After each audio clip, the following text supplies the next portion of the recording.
Bon. Chers amis, il est intéressant d'accueillir ces passages de la parole de Dieu, à la fois dans le livre du Lévitique, le premier texte que nous avons écouté, et puis ensuite le passage de l'Évangile, où on est dans une situation similaire, c'est-à-dire en gros, comment traiter le lépreux qui vient se présenter là. Alors le Lévitique donne un certain nombre de normes, on appelle ça la loi de manière générale, qui sont plus d'ordre sanitaire qu'autre chose. Déjà un lépreux, la première chose, si quelqu'un est malade, on va lui dire va voir le médecin, on ne va pas lui dire va voir le prêtre.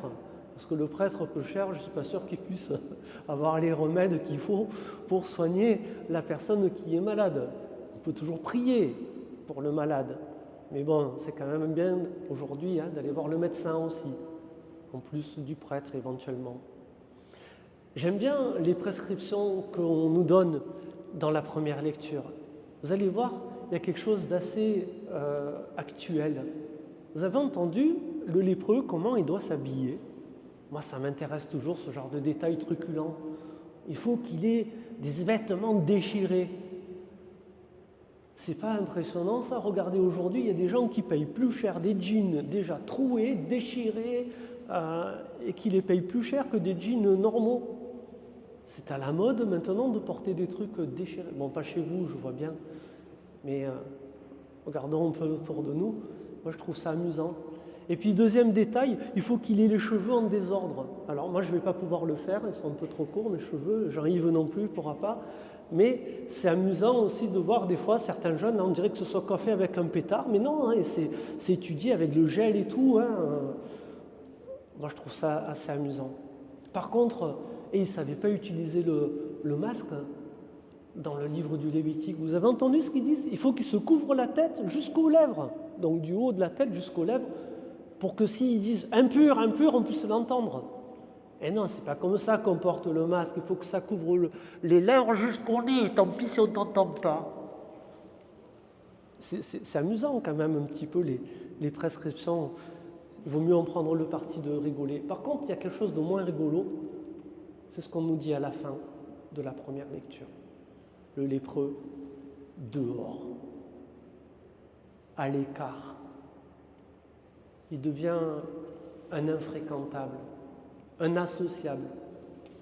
Mais c'est une norme sanitaire, parce que la lèpre, on a peur de l'attraper, comme on a peut-être eu peur avec le Covid quand on a été confiné. Alors là, il y avait tout le monde qui était dehors, là c'est pratique, mais il n'y a personne qui est exclu du coup.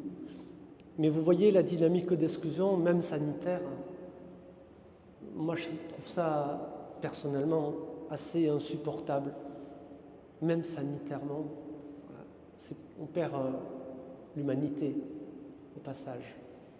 Et ce qui me rassure, c'est que quand Jésus, lui, se retrouve face à ce lépreux qui vient vers lui, il ne va pas s'inscrire dans cette dynamique d'exclusion.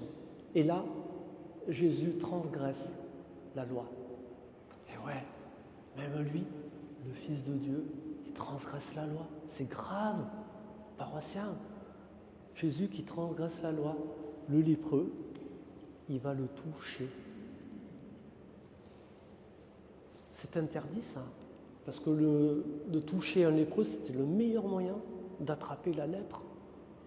Ben Jésus, lui, saisi de compassion, va toucher le lépreux.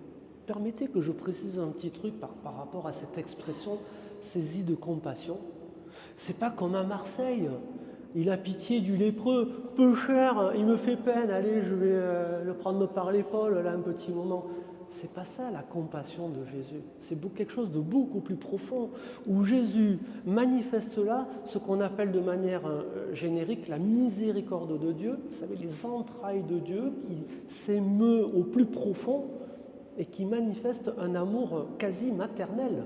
Enfin, c'est pas quasi, les entrailles au sens biblique du terme, c'est même un amour maternel. Et la force, la puissance de l'amour de Dieu pour chacun de nous, du Christ, pour ce lépreux, la compassion de Jésus manifeste les entrailles du Père qui s'émeut pour ce type qui est perdu, qui est exclu. Et la compassion, elle a un effet, on pourrait dire un effet magique, mais j'aime pas ce terme de magique. Elle a un effet qui est magnifique, frères et sœurs, c'est qu'elle va permettre la guérison de la lèpre. Cet homme va être libéré de cette maladie infamante qu'est la lèpre. Et j'aimerais souligner au passage que la guérison qu'il reçoit de la part de Jésus, elle a au moins 3 dimensions, s'il vous plaît. C'est pas juste être guéri comme quand on a la grippe, on prend les cachets, puis après la grippe, ça se termine et on est guéri. C'est pas que être guéri au niveau de la santé, au niveau physique, au niveau du corps, si vous préférez d'autres images. Ça, c'est un des aspects de la guérison que Jésus accorde à cet homme. Mais il y en a 2 autres, au moins. Il y a la guérison de l'âme.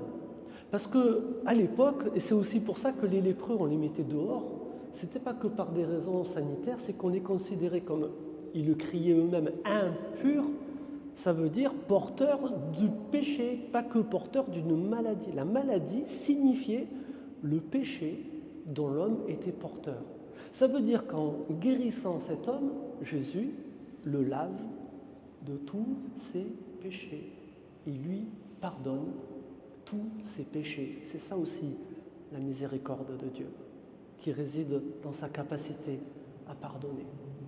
Et puis, 3e guérison, nous voyons la guérison du corps, la guérison de l'âme et la guérison sociale. Parce que cet homme, maintenant qu'il n'est plus atteint de cette maladie qui est la lèpre, eh bien, il va pouvoir réintégrer la société. Il va pouvoir vivre à nouveau avec ses semblables. Et vous voyez, dans cette dynamique-là, le Christ s'oppose clairement à la dynamique d'exclusion qui était préconisée dans la première lecture, et lui s'insère dans une dynamique d'inclusion. Pardon. À méditer, les amis. Si nous sommes chrétiens, si nous sommes bien disciples de Jésus-Christ, on devrait nous aussi, à sa suite, être plus dans l'inclusion que dans l'exclusion, quelles que soient les dynamiques sur lesquelles on va apporter ce genre de distinction.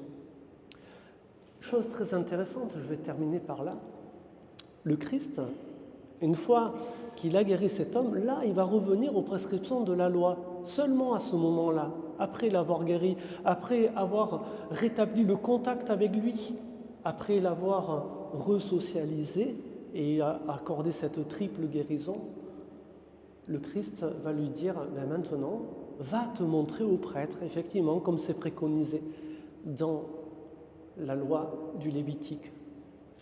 Mais après, qu'est-ce qui se passe? Pourtant, Jésus lui a dit, ne dis rien à personne, ne me fais pas la pub, j'en ai pas besoin, en clair.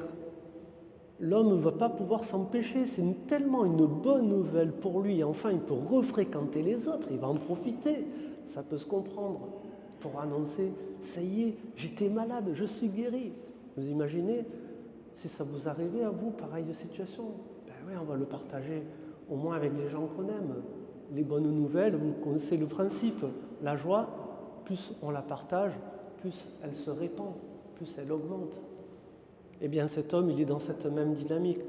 Mais regardez le résultat, c'est que l'exclusion dont il était porteur, Jésus, en le touchant, comme s'il avait absorbé, il a prise sur lui à tel point que c'est Jésus qui ne peut plus entrer dans les villes et qui reste à l'écart. Regardez jusqu'où va la compassion, la miséricorde de Dieu à l'égard de chacun de nous. Il prend sur lui nos péchés. Il prend sur lui nos exclusions. Il prend sur lui tout ce qui est trop lourd à porter. Et nous avons déjà là, en puissance, la croix qui se dessine, qui se profile dans ce geste que Jésus fait par rapport à ce lépreux et la dynamique que cela va inclure pour lui, de se trouver lui aussi exclu. Voilà, chers frères et sœurs, quel est le Sauveur qui nous réunit ce soir. Voilà quel est le Sauveur que comme ce lépreux, nous sommes appelés à recevoir lorsque nous allons partager le pain de l'Eucharistie dans quelques instants, voilà, qui est le Christ. Que nous puissions aujourd'hui, en nous approchant de lui, pleinement accueillir tout ce que le Seigneur souhaite accorder à chacun de nous en termes de guérison, d'inclusion et toutes les bonnes choses que le Seigneur jugera bon de nous donner. Amen.